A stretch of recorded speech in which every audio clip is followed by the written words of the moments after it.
అందరికీ నమస్కారం. ఈ వీడియో చూసే ముందు జై శ్రీరామ్ అని కామెంట్ చేయండి. నవగ్రహాలలో శని కర్మల అనుసారం ఫలితాలను ఇస్తాడు. చెడు పనులు చేస్తే కష్టాలు, మంచి పనులు చేస్తే జీవితాన్ని సంతోషంతో నింపుతాడు. అందుకే జ్యోతిష్య శాస్త్రంలో శనిదేవుడికి ప్రత్యేక స్థానం ఉంది. ప్రతి 2.5 సంవత్సరాలకు శని తన రాశిని మార్చుకుంటాడు. ప్రస్తుతం శని తన మూల త్రికోణ రాశి కుంభరాశిలో సంచరిస్తున్నాడు. శని సంచారం మొత్తం 12 రాశులను ప్రభావితం చేస్తుంది. శని గమనం వల్ల కొన్ని రాశుల వారు ధనవంతులుగా మారవచ్చు.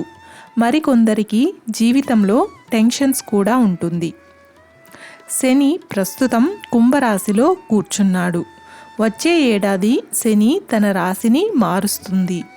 శనిదేవుడు 2025 మార్చి 28 వరకు కుంభరాశిలో ఉంటాడు. అటువంటి పరిస్థితుల్లో రానున్న 254 రోజుల పాటు శని సంచారం వలన ఏ రాశుల వారికి విధి మారబోతుందో ఇప్పుడు తెలుసుకుందాం. సింహరాశి రాబోయే 254 రోజులు కుంభరాశిలో కూర్చున్న శని సింహరాశి వారికి అనేక ప్రయోజనాలు ఇస్తాడు. ఈ రాశికి చెందిన వ్యక్తులు ఆర్థిక ప్రయోజనాలను పొందే అవకాశం ఉంది. వ్యాపారవేత్తలు చాలా మంచి పెట్టుబడిదారులను కనుగొనవచ్చు. జీవితంలో కొన్ని ఒడిదుడుకులు ఉంటాయి. వాటిని మార్చుకోవడం ద్వారా పరిష్కరించుకోవచ్చు. మీరు మీ కెరియర్ జీవితంలో అనేక పనులు పొందవచ్చు. ఇది మీ వృద్ధికి సహాయపడుతుంది. ఇక రెండవ రాశి మేషరాశి. రాబోయే 254 రోజులలో మేషరాశి వారికి శని సంచారం ప్రయోజనకరంగా ఉంటుంది. శనిగ్రహం శుభ ప్రభావం కారణంగా వీరు అనేక పనుల్లో విజయం సాధిస్తారు. సమాజంలో మీ స్థానం, కీర్తి ప్రతిష్టలు పెరుగుతాయి. ఆర్థిక విషయాలలో మీరు ఆలోచనాత్మకంగా నిర్ణయాలు తీసుకోవాలి. అదే సమయంలో మీరు ఈ కాలంలో అనేక కొత్త పెట్టుబడి ఎంపికలను పొందవచ్చు. ఇవి మీకు అనేక లాభాలను తెస్తాయి. మూడవది తులారాశి.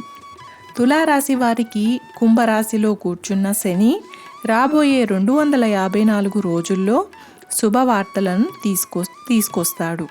మీ జీవితంలో సానుకూలత ఉంటుంది. ఆరోగ్యంలో కొన్ని ఒడిదుడుకులు ఉంటాయి.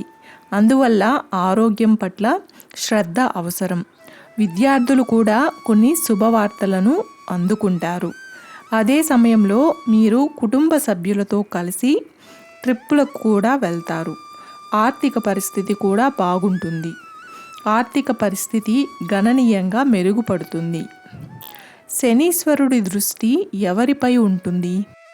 ఈ సంవత్సరం శనిగ్రహం సంచారం దుష్ప్రభావాల కారణంగా 5 రాశుల వారు జాగ్రత్తగా ఉండాలి. కర్కాటకం, వృశ్చికం, మకరం, కుంభం, మీనం ఈ రాశుల వారికి శని చెడు ప్రభావాలను కలిగిస్తాడు. వీటి నుంచి బయటపడేందుకు శని అనుగ్రహం పొందడం కోసం శనివారం శని దేవాలయానికి వెళ్ళి శనిని ప్రసన్నం చేసుకునేందుకు దానాలు చేయడం మంచిది. చూశారు కదండి. ఈ వీడియో మీకు నచ్చినట్లయితే ఒక్క లైక్ చేసి నా ఛానల్ని సపోర్ట్ చేయండి. ఇంకా మరెన్నో ఇంట్రెస్టింగ్ వీడియోస్ కోసం నా ఛానల్ని సబ్స్క్రైబ్ చేయండి. Thanks for watching.